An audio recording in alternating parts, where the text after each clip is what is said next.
السلام علیکم viewers, welcome back to my YouTube channel drama reviews. آج کے اس ویڈیو میں ہم آپ کے ساتھ شیئر کریں گے ڈرامہ سیریل پری زاد میں آگے کیا ہونے والا ہے، اس کی لاسٹ ایپیسوڈ میں کیا ہوگا، اور جو اس کی لیٹسٹ ایپیسوڈ رہی ہے اس میں کون کون سے ایموشنل سینز دکھائے گئے ہیں۔ کیا پری زاد کی موت ہو جائے گی یا نہیں، اور اگر ہوگی تو کیسے ہوگی؟ کوئی اس کا قتل کر دے گا یا یہ کسی مرض میں مبتلا ہو کر مر جائے گا،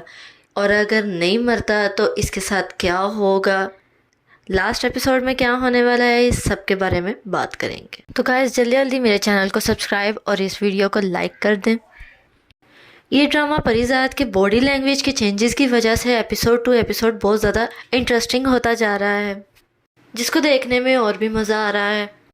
وہ سادہ سا پری زاد بالکل ہی چینج ہوتا ہوا نظر آ رہا ہے، جیسے اس کو سیٹ شہباز کے اوپر نظر رکھنی آ گئی ہے، اس کو جواب دینا آ گیا ہے،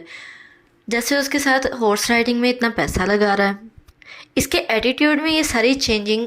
ایپیسوڈز کو اور اس ڈرامے کو اور بھی انٹرسٹنگ بناتا جا رہا ہے۔ آگے چلتے ہیں، ناہید کے کریکٹر کی بات کرتے ہیں کہ ناہید کا کریکٹر کیسا ہے۔ ناہید کو پہلے ماجد سے محبت تھی، لیکن اب آہستہ آہستہ اس کو یہ احساس ہو رہا ہے کہ اس کو ماجد سے محبت نہیں تھی، اور اب وہ پری زاد کی طرف اٹریکٹ کیوں ہو رہی ہے، اس کی دولت کی وجہ سے۔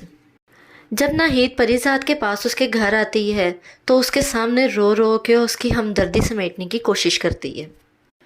تو بہت ہی خوبصورت الفاظ بول کر پری زاد نے اس بات کا جواب دیا، میں نے تو ہمیشہ سے ایک پیار کی نگاہ کی طلب کی ہے، جو کہ مجھے آج دن تک نہیں ملی۔ تم آج بھی اس پری زاد کے پاس نہیں آئی، تم کسی اور کے پاس آئی ہو، اس کی دولت دیکھ کر۔ نیکسٹ جو ایموشنل سین تھا وہ یہ ڈائلاگ تھا کہ تمہاری آنکھ کا ایک آنسو بھی میری یہ ساری دولت کے برابر نہیں ہے، تم چاہو تو میں اسی وقت تمہارے نام سب کچھ کر دوں۔ یہ سب ڈائلاگز جو اس نے بولے ہیں بہت ہی ایموشنل بولے ہیں، اور بہت ہی ایموشنل سینز یہاں پر کریٹ کیے گئے ہیں۔ نیکسٹ پری زاد کی ایپیسوڈ بہت ہی انٹرسٹنگ ہے۔ جب اینی بار بار پری زاد کو کال کرے گی تو پری زاد بار بار اس کال کو کاٹی جائے گا اور کال کو اٹینڈ نہیں کرے گا، جس کی وجہ سے اینی اداس ہو کر بیٹھ جائے گی اور خود سے باتیں کرے گی کہ اب کے بعد میں نے پری زاد سر سے بات نہیں کرنی، میں نے ان کو کال نہیں کرنی۔ دوسری طرف جب پری زاد یہ نوٹس کرے گا کہ اینی کی اب مجھے کال نہیں آ رہی، کیا بات ہے، کیا سچویشن ہے، تو وہ اس کے گھر جائے گا اور دیکھے گا کہ وہ تو خود سے ہی باتیں کر رہی ہے۔ اسی دوران پری زاد اس سے کہے گا کہ تم میرا اسکلپچر بنانے کا وعدہ تو پورا کرو۔ تو یہاں پر اینی بہت ایکسائٹیڈ ہو جائے گی اس کی آواز کو سن کے، اور اس کے بعد اس کا مجسمہ بنانا شروع کرے گی۔ نیکسٹ ایپیسوڈ میں آپ بہت ہی انٹرسٹنگ سین دیکھنے والے ہیں۔ جیسا کہ اینی نے لیٹسٹ ایپیسوڈ میں کہا تھا کہ میں اپنی انگلیوں سے اندازہ لگا کے اسکلپچر بناتی ہوں، تو وہ جب پری زاد کو سامنے بٹھا کر اس کو ٹچ کرے گی، ظاہری بات ہے اس نے ٹچ کر کے ہی اس کا مجسمہ بنانا ہے، اور جب ٹچ کر رہی ہوگی تو پری زاد کے اندر کہیں نہ کہیں اس کے لیے فیلنگز جاگ رہی ہوں گی۔ مطلب کہ یہ بہت ہی انٹرسٹنگ سین ہونے والا ہے کہ پری زاد جس کو ایک پیار کی نگاہ تک نہیں ملی، ایک لڑکی آج اس کو چھو رہی ہے، وہ بھی بہت ہی پیاری لڑکی، تو پری زاد کو اینی کے ساتھ آہستہ آہستہ پیار ہو جائے گا۔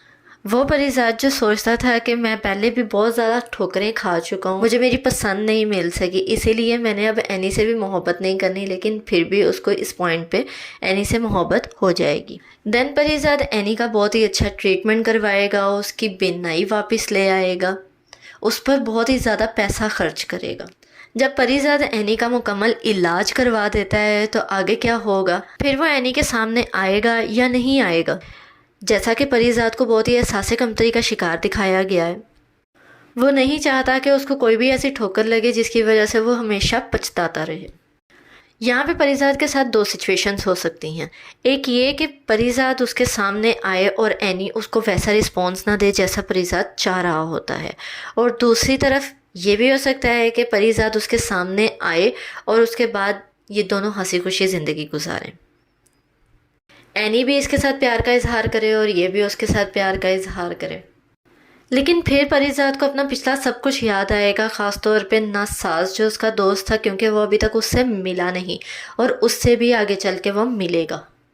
جب وہ اس کا پتہ ڈھونڈ کر اس کے پاس جائے گا کہ یہی میرا وہ دوست ہے جس نے مجھے اپنی زندگی کی بیس یاد دلائی، جس نے مجھے اچھا والا شاعر بنایا، پھر جب وہ اس کے پاس جائے گا تو دیکھے گا کہ ناساز کی حالت کیسی ہے، اس کی طبیعت بہت خراب ہو جاتی ہے، وہ کسی مرض میں مبتلا ہو جاتا ہے،